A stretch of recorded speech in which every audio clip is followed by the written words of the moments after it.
Hey everyone, I'm Darius Brockett, and in previous videos and earlier in the year, I made a preseason power ranking list and a preseason tier list of teams in the NFL and where I think they stack up. I want to revisit that now that playoffs is pretty much wrapped up. The regular season is pretty much wrapped up, and I want to revisit that as playoffs are starting to start, and teams that met, and I want to go through teams that met my expectations, teams that blew me away, and teams who I was just downright disappointed in.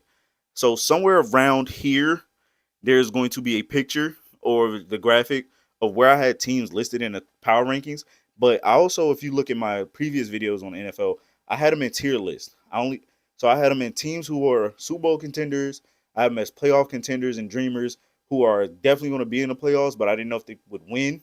Then I had them almost there, not quite. And then there's one video I didn't get to, and those are my teams that were in the rebuild phase. But like in the power rankings, you pretty much could see how I broke it up. I want to start with teams who met my expectations. So for starters, I want to go with the Kansas City Chiefs. Stroke of luck, Patrick Mahomes, Travis Kelsey, Chris Jones on defense. They've been by far one of the best teams in the NFL. Now, again, there's a caveat. Like I said, luck. The ball has to bounce your way a little bit. Missed field goal here, penalty there, fumble here. It's all worked out for them. But I always knew coming off that Super Bowl run last year that they would be Super Bowl contenders. Next, I had the Baltimore Ravens. Let's see what happens when you add a future Hall of Famer in Derrick Henry. How does that help? It helps immensely. Lamar Jackson loses weight and says, I'm back to being who I was. Got a little faster, became a little better as the quarterback spot. Then you have your first ever franchise Pro Bowl receiver that was drafted there. That says a lot too. Zay Flowers comes into his own this year, and Baltimore Ravens have been nothing but spectacular. Then you have a defense that struggled a little bit in the beginning half of the season that said, let's figure this crap out and turned it on. And not only did they turn it on, they made it worth its while because boy, Nate Wiggins has proven to be the hit of the draft at the cornerback spot for Baltimore.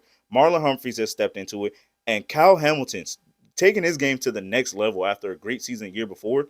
There is not much I can say more about that secondary and how great it is. The defensive line, Kyle Van Noy, the ageless wonder that it seems when as he's gotten older on this back end of his career, these last 2 years in Baltimore have been fantastic. So that defense, keep doing what you're doing, Baltimore. Then I also have the Philadelphia Eagles. This is a team that I had as Super Bowl contenders. And besides that collapse, I still believed in who they were, right? Besides that collapse towards the second half of the season, I knew how good they were. You have a top 10 defense that is now top 5 this year. Jalen Hurts looked fantastic this year. Oh, by the way, they added Saquon Barkley, which by the time this video comes out, he hasn't played on Sunday because they said they were going to rest him.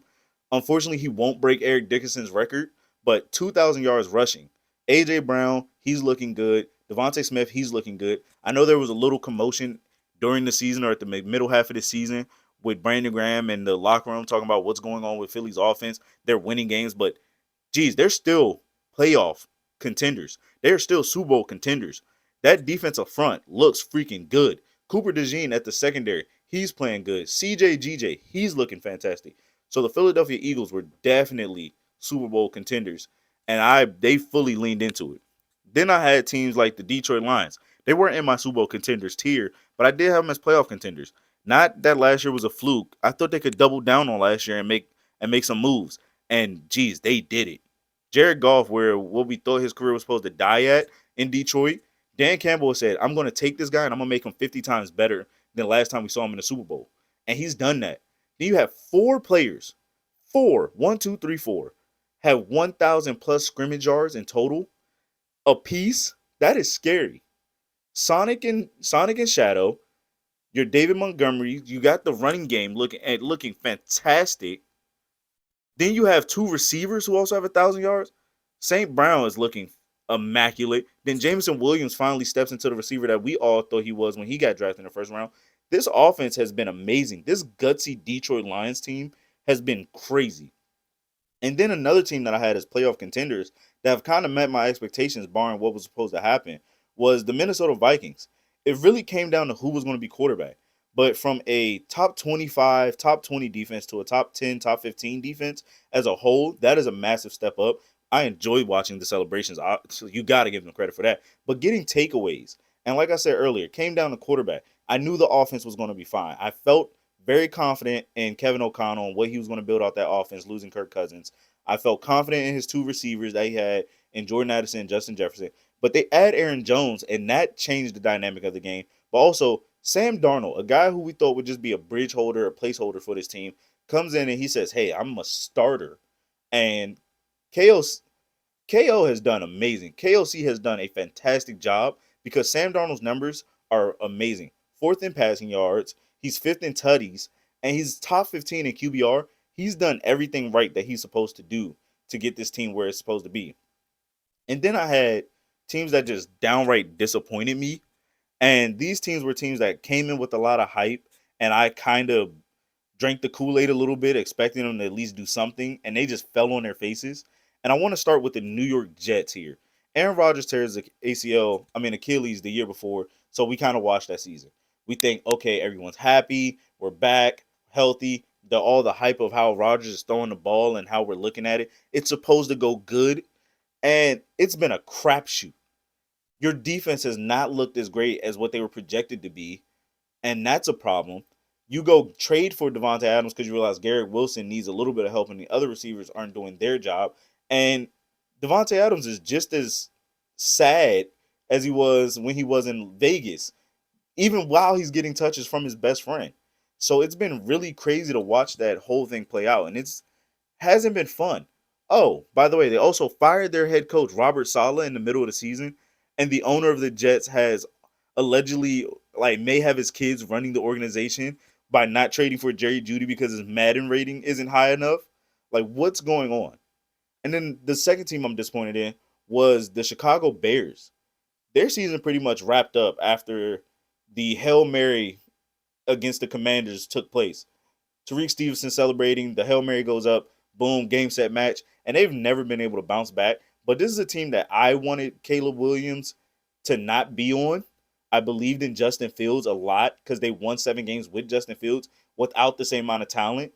So having two top 10 picks, you go get a quarterback, you go get a receiver, you go trade for Keenan Allen, DJ Moore gets an extension. You would hope this offense had something going for themselves, but they just couldn't put it together. That's very disappointing. Oh, also you want Hard Knocks, which really gives you the hype train even more.